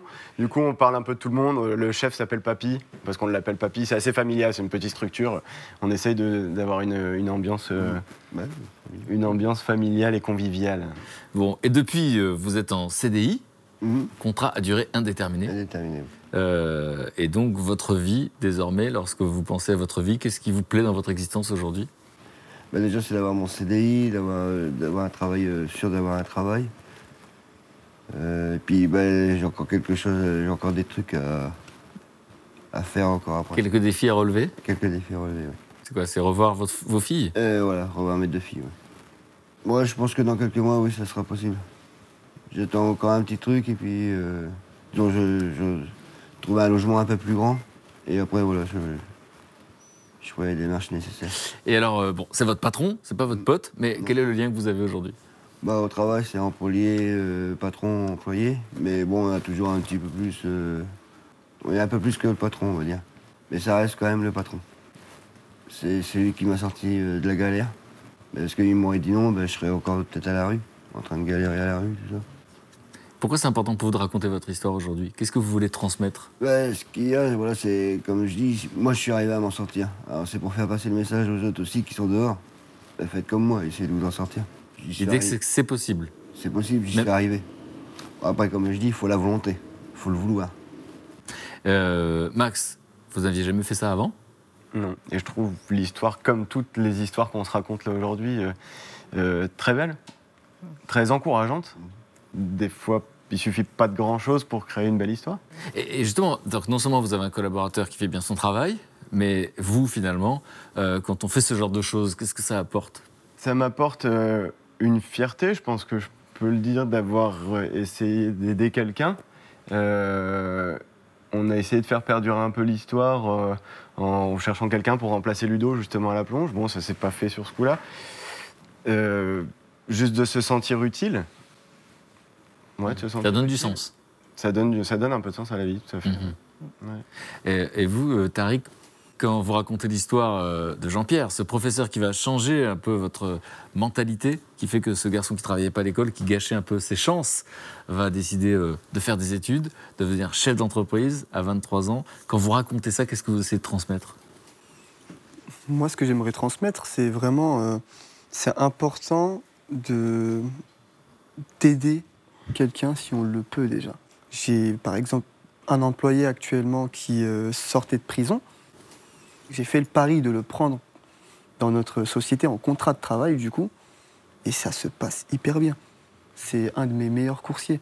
Donc, laisser sa chance aux autres, c'est important. Vous avez la sensation que vous l'avez fait parce qu'on l'avait fait pour vous? Justement. Je pense que de par mon expérience, j'ai cette valeur de donner sa chance à tout le monde. Donner une chance. Au moins donner une chance à tout le monde. Puis après, si la personne ne la saisit pas, à partir de là, on ne peut plus rien faire, je pense. Mais au moins lui donner sa chance, c'est déjà important. Et surtout, cette mentale de ne jamais rien lâcher a été importante. Je suis encore sur le chemin de l'entrepreneur. Et c'est vraiment important d'avoir cette mentale dans l'entrepreneuriat et de ne rien lâcher. Et si j'ai peut-être une phrase à transmettre aujourd'hui, c'est là où il y a une volonté, il y a un chemin. C'est la phrase. C'est qui ça? C'est de Charles de Gaulle. D'accord, je crois que c'était de vous. Non. Je vous confonds tout le temps avec Charles de Gaulle. Donc là où il y a une volonté, il y a un chemin. Exactement. Ça vous habite aujourd'hui?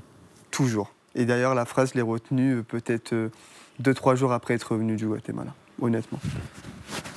Et vous, Simone, on ne peut pas vraiment parler de hasard en ce qui vous concerne, puisqu'au fond, vous étiez presque préparé à cette rencontre, mais vous avez su quoi?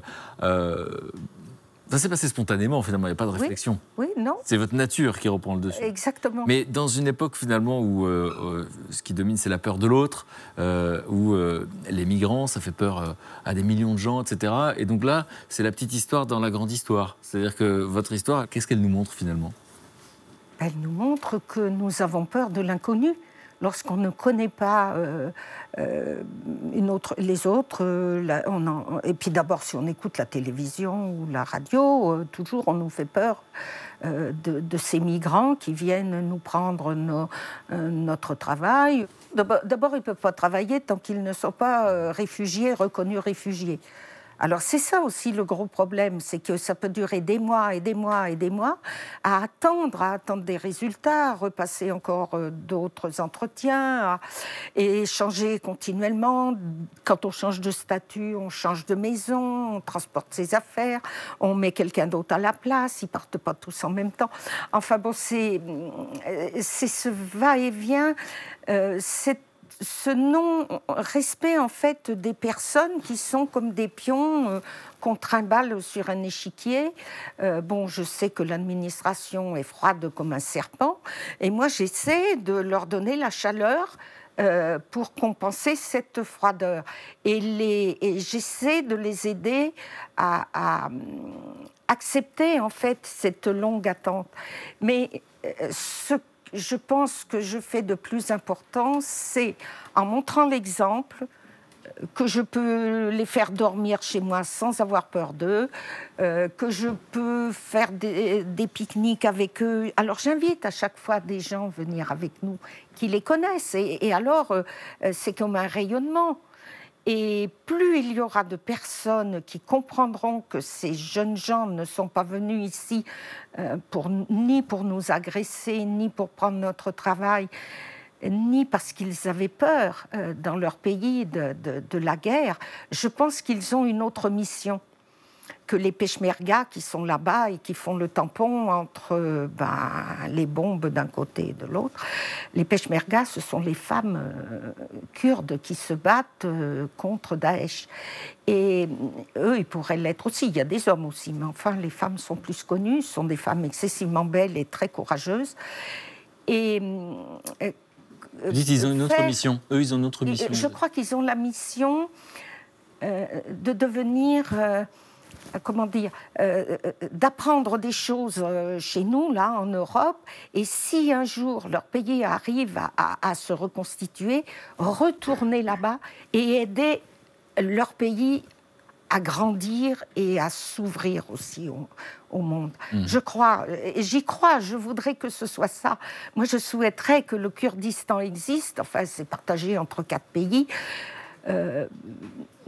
et qu'eux puissent aller construire ce nouveau Kurdistan. Et ce que je dis souvent, c'est que je rêve maintenant d'aller là-bas, parce que j'ai noué des liens avec des gens qui sont là-bas sur place, de leur famille, et j'ai des nouvelles toutes les semaines de comment ça se passe. Bon, est-ce que vous en connaissez beaucoup des Simone? Parce qu'en fait, on essaie de tirer des leçons de tout ça. Donc c'est une ouverture d'esprit, au fond. C'est ça, on essaie de comprendre comment ces histoires que vous avez racontées ont pu se produire. Je ne sais pas. On va laisser du mystère alors. C'est parce que c'est moi, sans doute. C'est ça.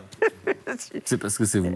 C'est parce que c'est moi, oui. Moi, ma vie n'a été faite que de hasard et de grains de sable qui m'empêchaient d'aller droit et qui me dirigeaient vers des expériences et vers des rencontres extraordinaires. Et donc, c'est quoi l'état d'esprit alors?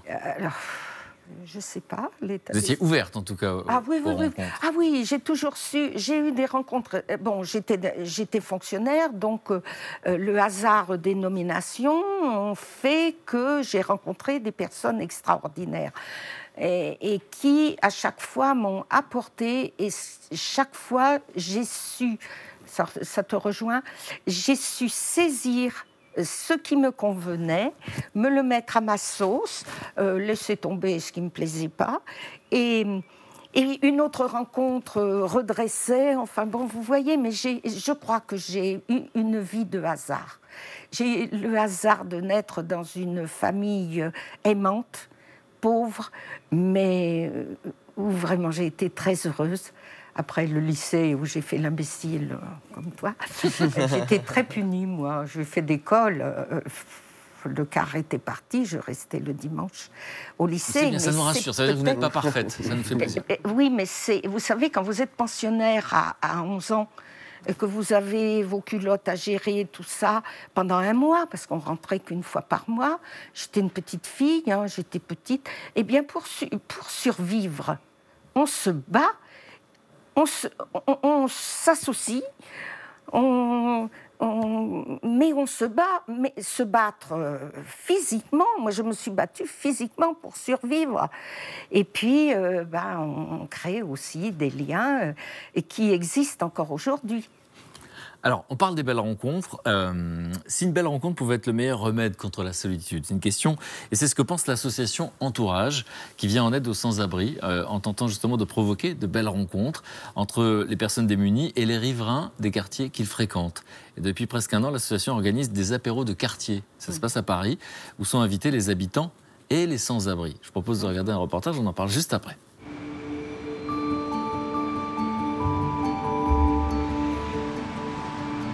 Le pire dans la rue quand on est sans-abri, c'est l'absence de lien social, c'est vraiment la solitude.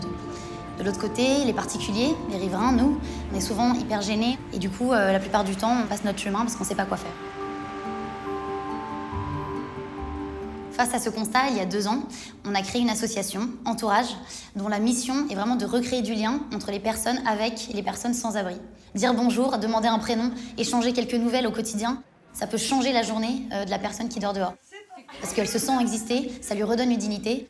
Et ça, pour nous, c'est un premier pas vers la réinsertion. Comme ça va ? On s'est rendu compte que les riverains avaient vraiment besoin de se rencontrer, en fait, en chair et en os. C'est pour ça qu'on a créé, il y a 9 mois, les Entourapéros. À 700 € par soir. Mais avant, vous louiez à combien ?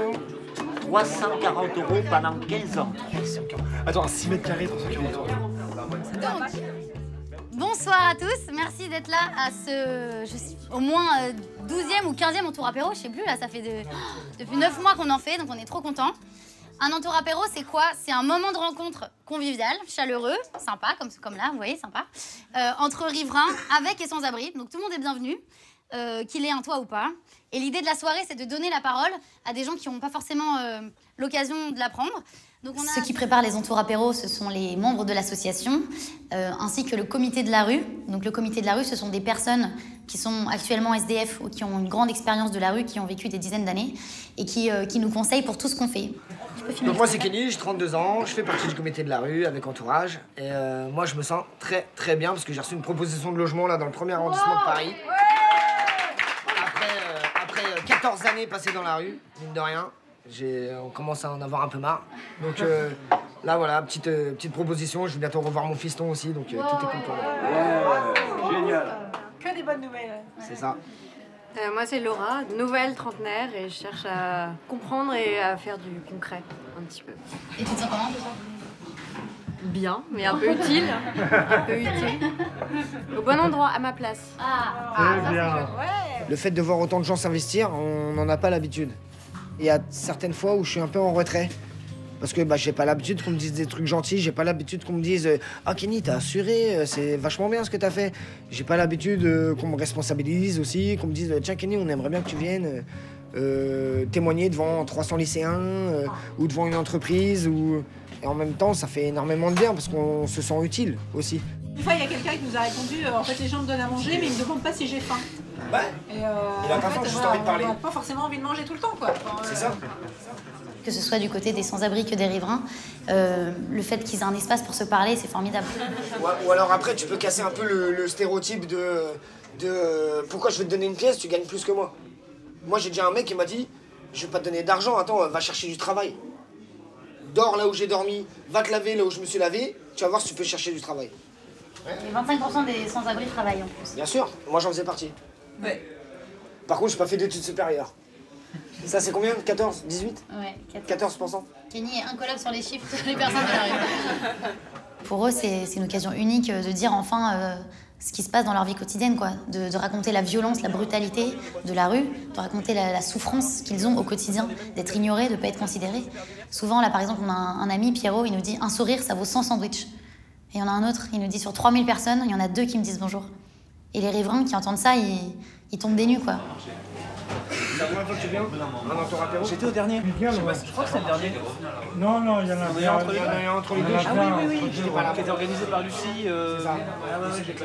Une fois que j'ai eu l'occasion de parler avec des personnes de la rue, vraiment de commencer à développer une relation, en fait, ça a changé mon regard. Ça a fait tomber un peu une barrière qui existait involontairement et ça me donne confiance dans les choses que je peux faire et ça m'aide ensuite à le faire moi dans mon quartier. Ouais, Gilbert est un débrouillard. Gilbert a la volonté de s'en sortir et Gilbert s'était dit je passerai pas plus de 6 mois dans la rue. Il n'a pas passé plus de 6 mois dans la rue. Et non. Mais parce que vous connaissez tous les trucs et astuces aussi. Mais c'est une volonté. C'est la volonté. Déjà, c'est la volonté qu'il faut avoir de s'en sortir. Exactement. On aimerait bien que ça se passe comme ça pour toutes les personnes qu'on rencontre, quoi. Moi, ce qui me surprend, c'est les amitiés qui naissent et qui durent. Après les entours-apéros, les gens se revoient. Ils se disent plus qu'ils vont voir un SDF, ils se disent qu'ils vont voir leur ami. Et c'est là où on a gagné, quoi. Bye bye. Justement, on a fini à quoi? Alors, vos réactions dans un instant sur cette association Entourage, mais auparavant, je vous présente mes camarades qui nous ont rejoints. Brigitte, Émilie et Luc. Bonjour. Salut les Bonjour. camarades. Bonjour. Je me retourne vers vous, Ludovic, vous qui avez connu pendant 5 ans la rue. Donc, ce genre d'initiative, le fait d'impliquer les habitants du quartier, qu'est-ce que vous pensez ? Pour moi, c'est bien. C'est ce qu'il faut. Au fond, ce que vous, quand vous êtes dans la rue, vous vivez comme de l'indifférence. Souvent, c'est de la gêne et de l'hésitation de la part de tout ce qui passe. Oui, voilà. Et puis, il y a aussi des personnes qui ont peur. Il ne faut pas se mentir, il y a beaucoup de personnes aussi qui ont peur.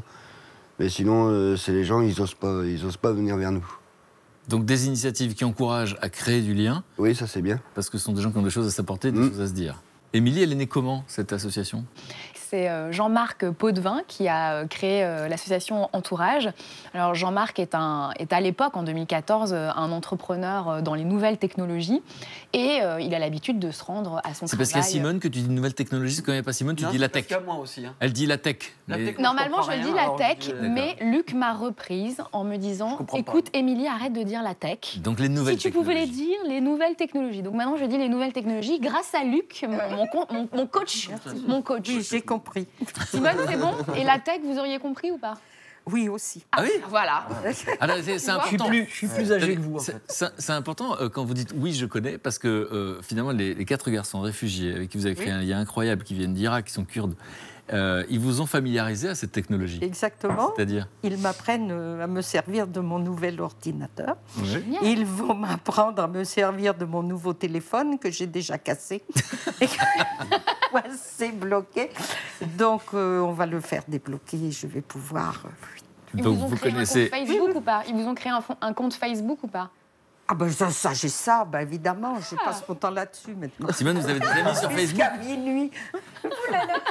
Ben oui, j'écris... Mais ça vous a changé la vie? Ah oui. Je suis émerveillée de la vitesse, de réactive. On envoie un message, crac. Crac. On a la réponse tout de suite. C'est merveilleux, ça. Vous êtes meilleur que moi. Moi, j'ai pas de compte Facebook. Je me sens un dinosaure à côté. Mais je suis un dinosaure, mais ça fait rien. Je m'entête. Vous avez raison. Donc, la nouvelle technologie, c'était son univers. C'était son univers. Il avait l'habitude de se rendre au boulot dans son bureau très chic du 9e arrondissement à pied. Et tous les matins, il croisait des SDF. Et bien évidemment, comme tout le monde, comme vous l'expliquez, il ne leur parlait pas. Il était plutôt gêné. Bon. Et puis, de fil en aiguille, il rencontrait toujours le même, Michel. Et tous les matins, il s'est mis à parler avec lui pendant 5 minutes, à lui dire « Salut, ça va? Qu'est-ce que tu fais? De quoi tu aurais besoin ?» Et un matin, il croise Michel et voit Michel en train de pleurer. Et surtout, il voit Michel complètement défiguré parce que la veille, Michel s'est fait violemment agresser et s'est fait tabasser et n'a plus de dents. Et Michel pleure et explique à Jean-Marc qu'il n'aura même plus ce petit plaisir de pouvoir croquer dans un sandwich puisqu'il n'a plus de dents et qu'il n'a évidemment pas l'argent pour se faire réparer sa dentition. Et indigné, Jean-Marc décide de mobiliser son réseau, sa communauté, sur les réseaux sociaux, en disant est-ce que vous connaîtriez par hasard un dentiste qui gratuitement accepterait de soigner Michel? En quelques minutes, comme vous le disiez, il a une réponse positive et Michel a pu se faire soigner. Mais et c'est là où l'histoire est belle, c'est que ça a vraiment été un électrochoc pour Jean-Marc. Il s'est dit, il faut que j'aille plus loin. J'ai réussi à mobiliser mon réseau, j'ai réussi à aider un SDF. Eh bien, pour lutter contre la solitude et l'indifférence, je vais créer l'association Entourage, et c'est ce qu'il a fait en 2014. Qu'est-ce que vous en pensez? Une histoire comme ça? Moi, je trouve que l'initiative de l'association est excellente, parce que la vie est faite de rencontres. Et en justement mettant en place un contexte qui favorise les rencontres, donc l'apéritif entre les habitants du quartier et les personnes du coup qui sont à la rue dans ce quartier-là, c'est excellent, excellent. Et alors les différentes actions mises en place, c'est quoi? Alors il y a effectivement ces apéritifs, comme on l'a vu dans le reportage. Alors pour l'instant, ils ont seulement lieu à Paris, mais on espère bien que cette initiative va faire des petits un peu partout en France, peut-être à Lille, à côté de votre restaurant, peut-être que ce serait une bonne idée. Et donc ces apéritifs qui permettent effectivement de créer du lien dans un quartier, parce que c'est ça, Entourage, c'est un réseau social local, un réseau solidaire local. Et puis, depuis 2016, il y a cette application qui a été lancée. Luc va nous montrer l'interface. Alors, cette application, qu'est-ce qu'elle me permet si j'ai envie, moi, d'aider... Ça s'appelle Entourage. Les sans-abri. Entourage. Eh bien, je m'inscris, je télécharge l'application, je m'inscris sur cette application, je crée mon compte. Et cette application, elle va me permettre de voir si dans mon quartier, par exemple, moi j'habite dans le 2e arrondissement, si dans le 2e arrondissement, il y a des actions qui sont menées par les riverains pour aider les sans-abri. Et si je vois qu'il y a des actions et qu'il y a des actions que je peux aider à mener, eh bien, je vais m'inscrire et je vais aider à mener ces actions. Exemple d'action. Exemple d'action. On a tous parfois tendance à cuisiner chez nous et en faire 4 fois trop. On met ça dans un tupperware et on l'oublie dans le fond du frigo. Eh bien, au lieu de faire ça, vous pouvez apporter un repas chaud en bas de chez vous. Il y a plein d'actions qui sont menées comme ça, c'est facile et ça ne vous prend pas beaucoup de temps. Il suffit de géolocaliser s'il y a un sans-abri à côté de chez vous qui a potentiellement besoin d'un repas. Ça peut être la même chose pour un café. Et puis, on a tous chez nous des tonnes de fringues qu'on ne met plus. Surtout toi. Non, pas moi. Pas moi. Mais toi, je sais que tu as des paires de chaussures parce que je sais que tu aimes beaucoup les paires de chaussures et que tu as tendance à les stocker. Eh bien, tu devrais... Et comment il rejette la faute, mais c'est incroyable. Tout le monde des billets un peu partout. Madame Luc, on vous salue. Oui, elle est responsable. Toujours, mais pas Donc coupable. vous pouvez donner ces paires de chaussures, vous pouvez donner des couvertures, vous pouvez donner des pulls quand il fait froid. Et c'est très simple, grâce à cette application. Faire réparer des lunettes. Par exemple, si vous êtes opticien dans le quartier et vous savez qu'il y a un SDF qui a besoin d'avoir sa paire... Un kit d'hygiène, par exemple. Ou un kit d'hygiène. Si vous êtes pharmacien, très facilement, vous pouvez agir et interagir et surtout ne plus exclure les exclus de la société, puisque l'objectif, c'est vraiment d'aider les démunis et de peut-être créer la rencontre comme ça a été le cas dans votre histoire. Donc là, on voit que ce sont des problèmes concrets, c'est pas de la théorie, c'est pas de la philosophie, ce sont des problèmes de tous les jours. Et effectivement, ces applications qui sont censées relier les êtres humains sur la planète, ce que je ne trouve pas toutes formidables, là, pour le coup, elles ont un sens. Et vous avez la sensation que c'est quelque chose qui peut marcher. On verra après à quel point ça marche. Mais vous, Ludovic? Oui. Ben moi, récemment, il y a encore une dame qui est venue au restaurant, il n'y a pas si longtemps que ça. Elle savait que j'étais dehors, tout ça. Elle m'a ramené 3 sacs de vêtements. Des draps, des rideaux, j'avais de tout. Mais pour moi, ce qu'ils ont besoin de plus dehors, c'est déjà kit d'hygiène, tout ça.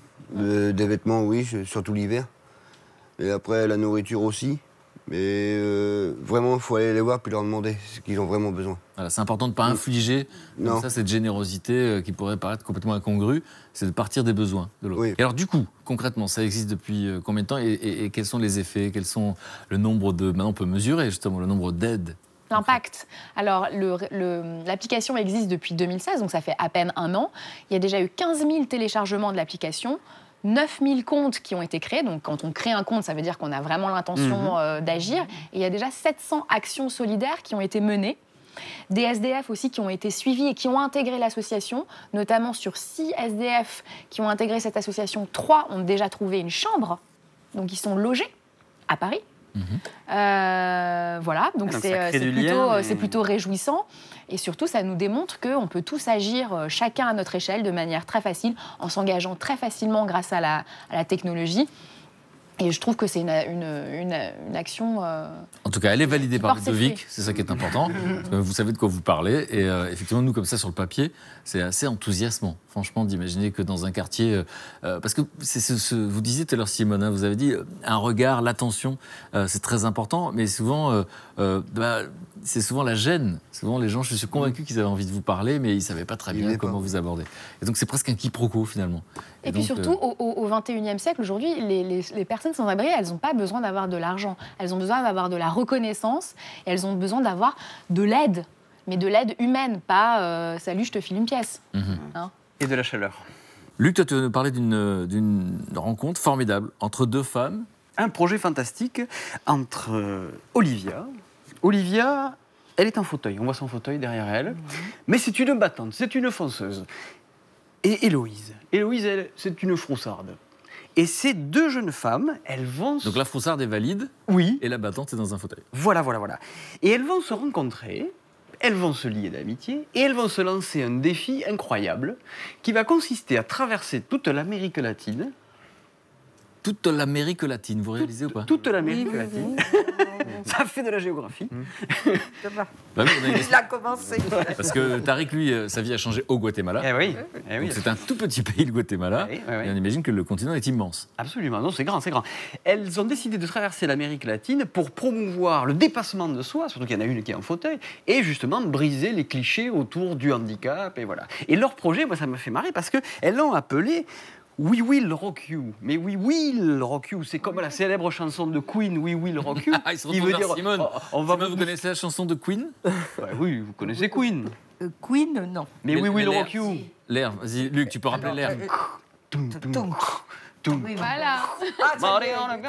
Bon, voilà, vous connaissez pas. Voilà. Le refrain, c'était We Will Rock You. Ça veut dire on va vous bousculer, on va vous remuer. Mais ça s'écrit pas pareil, bien sûr. Et là, ça s'écrit pas pareil parce qu'en anglais, Will, c'est la roue. Waouh, oui. Ah, bilingue, Simone, ultra connectée. Oh, je suis trilingue au moins. Maintenant, vous parlez le kurde. Non, je parle pas le kurde, je parle le patois. Ah bah oui, patois, français, anglais. Oui. Bon, donc leur projet We Will Rock You, parce que la roue, comme la roue du fauteuil roulant de Olivia. Oui, alors, juste avant de partir, elles ont préparé une petite vidéo. Je vous propose que nous la regardions. Ok. We Will Rock You, c'est un duo de nanas intrépides. Ouais, enfin quand même, plus ou moins, hein. Il y en a une qui est plus que l'autre. Ce que j'adore chez Héloïse, c'est qu'elle est très spontanée. J'ai peur. Je vois pas comment... Je vois pas... Il n'y a pas de vent, donc je comprends pas comment on peut, après un saut, pas faire flouch. J'adore qu'Héloïse flippe de tout, mais le tente quand même.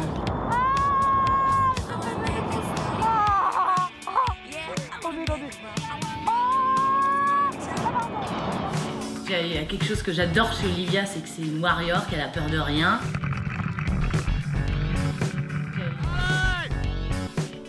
On rêve de faire un gros road trip en Amérique du Sud en réalisant les défis que vous allez nous lancer. Elle a dit on va plonger dans les grottes souterraines du Yucatan au Mexique. Ou alors, on pourrait aller à la rencontre d'un street artiste à Sao Paulo au Brésil et on l'accompagnerait pendant une session grave, comme ça on poserait le nom sur les murs de la ville. La rencontre sur vous pour nous lancer les meilleurs défis. Et n'hésitez pas à balancer du lourd. Ouais, enfin, Olive, mollo quand même, hein. Parce que moi j'ai une chocotte, je te rappelle. C'est sûr, on a chacune nos petites faiblesses, assez différentes d'ailleurs. Mais justement, nous ce qu'on veut vous montrer, c'est que grâce à la bonne volonté et surtout grâce à l'aide des gens, rien n'est impossible. Super. Juste une réaction tout de suite. Belle rencontre, c'est un chouette projet. On a envie de partir avec elle, hein. Bah ouais, j'aurais bien fait un tour. Quelques mois. Simone. Beaucoup d'humour, je trouve. Et c'est vrai que lorsqu'on rit, lorsqu'on est dans la joie... On peut faire plein de trucs et traverser un continent. Oui. Alors, précisément, elles se sont rencontrées comment? Elles se sont rencontrées en 2010. En fait, Olivia un an plus tôt avait eu un accident. Elle se retrouve en fauteuil roulant. Et par l'entremise d'une amie, les deux jeunes femmes se rencontrent. Et Héloïse, elle avait déjà travaillé avec les enfants. Elle aimait aider les autres. Et Olivia cherchait une auxiliaire de vie. Et donc, Héloïse est devenue son auxiliaire de vie. Elles ont bien sympathisé. Elles sont devenues même très amies. Et elles se sont découvertes ensemble une passion pour les voyages. Même si Héloïse était quand même une grosse froussarde parce qu'elle est allergique au soleil, elle a peur des bêtes, elle est un peu peureuse, quoi. On l'a vu, elle a peur. Voilà. Elle est magnifique quand elle a peur d'ailleurs. J'aime bien la voir. On peut revoir quand elle a peur. Et combien de temps va durer ce voyage? Alors, elles viennent juste de partir, elles sont parties pour 3 mois. Et alors, elles ne sont pas parties seules, elles sont parties avec un garçon quand même, parce que c'est quand même bien d'avoir un garçon. Pour pousser le fauteuil. Pas du tout. Elles sont parties avec un garçon qui s'appelle Alan, qui lui est caméraman, parce qu'elles ont l'intention de créer une web-série, c'est-à-dire une série sur Internet. Et lui, il est caméraman, donc il va les filmer au quotidien. D'accord. Et donc on pourra suivre les aventures. Et on pourra suivre leurs aventures. Elles vont poster toutes les semaines un récit de leurs aventures, vidéo. Et on vous mettra toutes les coordonnées sur le site de l'émission. Là, ça commence, là. C'est vraiment le début. Et ça va être formidable. Alors, elle parle de défis. Alors, on a vu quelques exemples de défis. L'idée, c'est que chacun, vous, moi, on peut leur proposer des défis. Ah, vous êtes au fin fond de la Pampa, on vous propose d'aller faire un voyage à cheval. C'est pas évident quand on est en fauteuil. Je pense que Fred, là, tu peux trouver Je suis en train de bons me demander, je suis sûr que Simone va avoir une super idée. Simone, si on devait leur lancer un défi, ce serait quoi? Une situation? Ah bah ça, vous me prenez un peu... À dépourvu. À dépourvu, oui. Dépourvu, je ne sais pas. Là-bas, Amérique du Sud. Oh là là, visiter là, les favelas, ça grimpe. Hein. Peut-être ça. Ouais, ça peut être intéressant. Alors, donner un cours de cuisine dans les favelas à Rio. Ah, tu crois pas si bien dire, parce qu'un défi qui leur a été lancé sur leur site internet. Émilie, tu l'as dit au hasard. Ah oui, j'ai dit au hasard, j'avais pas lu. Je ne savais pas. Eh bien, en Amérique du Sud, on a l'habitude, enfin c'est courant, de pouvoir manger des insectes.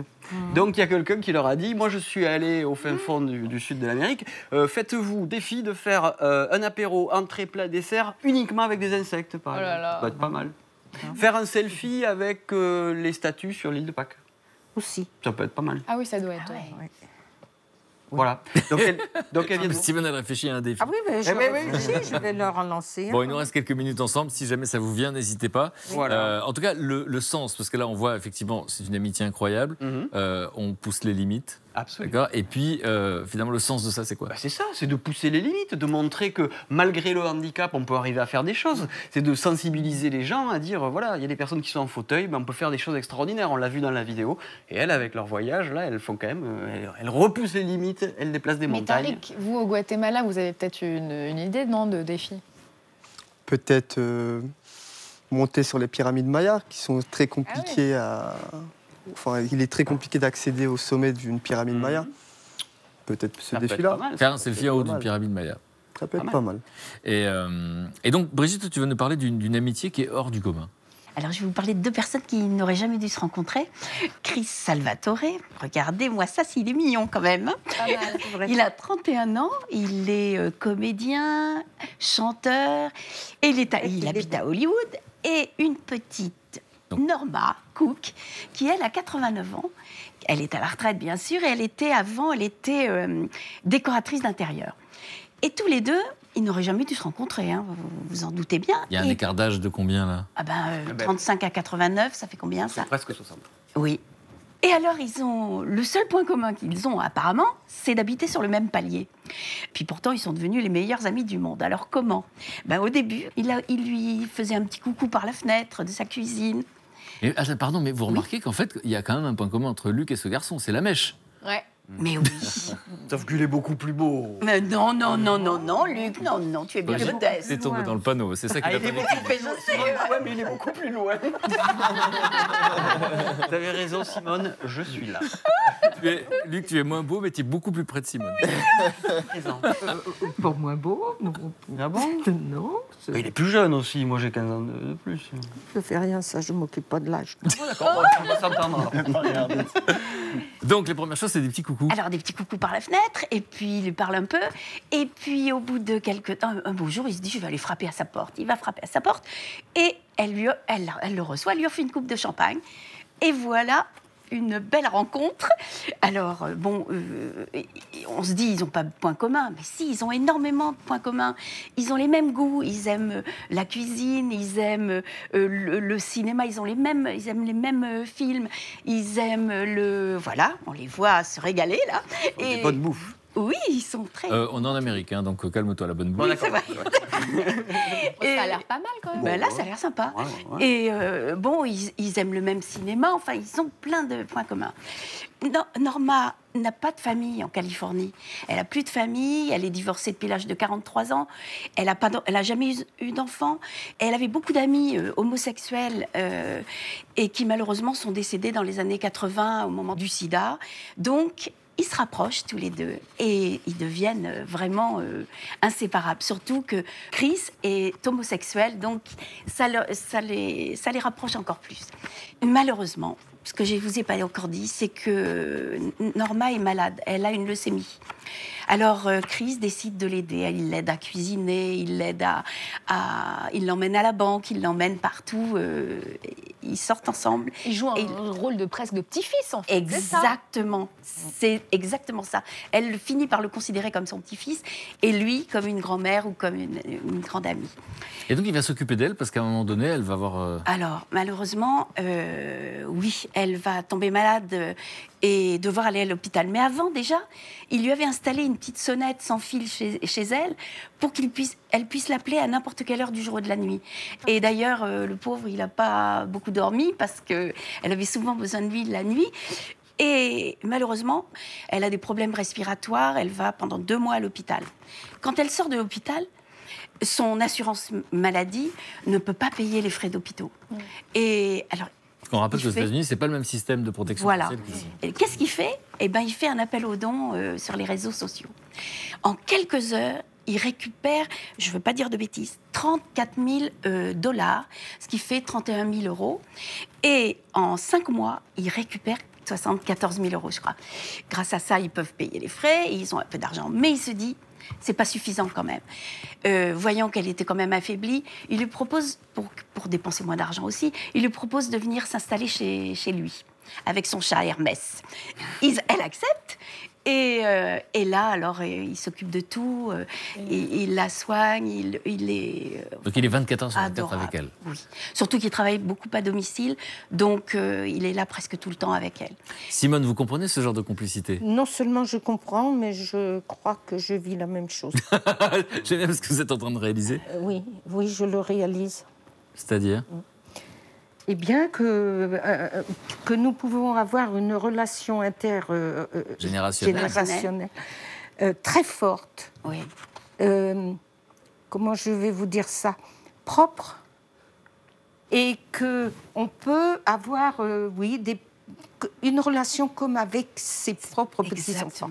Moi, j'ai des petits-enfants et j'ai mes garçons. Oui. Et les garçons, c'est les garçons qui viennent... Kurdes, oui, 4500 km quand même.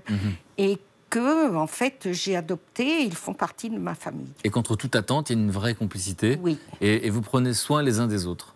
Oui, ils prennent soin de moi, comme je prends soin d'eux. Et donc, cette histoire... Oui, il a fait une petite chose incroyable quand même. Quand il l'a installé chez lui, il lui a construit une salle de bain pour elle. Il lui a aménagé une chambre. Enfin, il a tout fait pour la soigner. Mais malheureusement, Norma a sa santé qui a décliné. Et le 15 février dernier, c'est-à-dire le lendemain de la Saint-Valentin, elle est décédée, entourée de l'amour de Chris. Et pour lui rendre hommage, il a dit « Norma a aidé le monde à comprendre la vraie signification de la Saint-Valentin. Aimer quelqu'un ne consiste pas à vivre en redoutant de le perdre, mais à lui ouvrir son cœur sans crainte. » Ben moi, je trouve ce garçon fantastique. Voilà. Magnifique. Merci Brigitte, merci pour cette histoire. Tu viens de le dire, il s'appelle Chris Salvatore. Et Salvatore, ça veut dire sauveur. Sauveur. En italien. C'est beau. Exact. C'est beau. Ça, c'est toi. Un homme prédestiné. Oui. Comme vous parlez anglais maintenant, Simone, vous pourrez le saluer sur Facebook. Oui, bien sûr. Chris Salvatore. Chris. Et en tout cas, la fin de la phrase, c'est quoi? Aimer quelqu'un ne consiste pas à vivre en redoutant de le perdre, mais à lui ouvrir son cœur sans crainte. Voilà. Donc finalement, c'est une belle phrase qui résume ce qu'on s'est raconté aujourd'hui. Vous avez parlé de ce professeur qui vous a ouvert son cœur, finalement, qui a changé votre destin et qui vous suit de très près. Est-ce qu'on peut dire la même chose, finalement, Ludovic? Max vous a donné du boulot, même s'il est humble et qu'il est à côté, qu'on ne va pas le faire rougir. D'une certaine manière, il a ouvert son cœur. Oui, bah oui. Et c'était important de témoigner aujourd'hui pour vous. Et puis Simone, pour le coup, avec ces 4 garçons qui viennent du bout du monde, qui ont perdu tous leurs repères, c'est ce que vous faites, tout simplement. Oui, j'ouvre mon cœur. Donc merci d'exister. Merci Simone, vous nous donnez envie d'aller à Guéret. Je ne connais pas du tout la Creuse. Vous êtes invité quand vous voulez. Bon. Téléphonez, nous ferons la soupe kurde. Dans la Creuse, j'adore ce genre de choses. Vous savez, j'ai l'habitude d'aller au bout du monde, donc là j'irai dans la Creuse pour manger de la soupe kurde. Merci beaucoup en tout cas. Merci à vous, merci les camarades, et puis merci à vous pour votre attention. Donc ça vous permet de penser finalement à ces rencontres que vous avez faites dans votre vie, qui ont changé le cours de votre vie, ou peut-être que vous-même vous avez changé le cours de la vie des autres. En tout cas, vous pouvez le faire. On a cette liberté. Merci à vous. On se retrouve très très vite sur France 2. Les deux invités que nous recevrons jeudi n'ont pas eu une enfance comme les autres, puisqu'ils ont grandi dans l'ombre d'un père en cavale. Mon père, c'était comme un dieu pour moi. On était assez fusionnels. Et après, il y avait des moments d'absence. C'est très difficile de vivre ça au quotidien, surtout quand on est enfant. Enfant, Sofiane est élevée par ses grands-parents et doit se contenter de trop rares instants avec son papa. Quand j'étais chez mes grands-parents, je recevais des lettres de mon père et on me disait qu'il était à l'étranger, sauf que manque de peau, il y avait marqué Fleury-Mérogis. J'ai compris qu'en fait, non, il disait des conneries. En grandissant, Sofiane commence à comprendre que son père lui cache un lourd secret. Il découvrira la vérité au travers d'un livre. Quand vous lisez le livre, vous apprenez qu'en fait, des personnes sur Paris voulaient le tuer, tout simplement. Antoine a 6 ans lorsque son père est arrêté et incarcéré. Commence alors entre eux une relation entre lettres et parloir. On a écrit plus ou moins 150 lettres. C'était quand même assez triste de voir son père devant une vitre, même pas le prendre dans mes bras. Le père d'Antoine restera derrière les barreaux pendant 5 ans. Le jeune homme se souvient du jour où il a pu de nouveau serrer son papa dans ses bras. Je peux le voir, je vis enfin ce que je voulais avoir quand j'étais petit. C'était que mon père soit présent pour moi.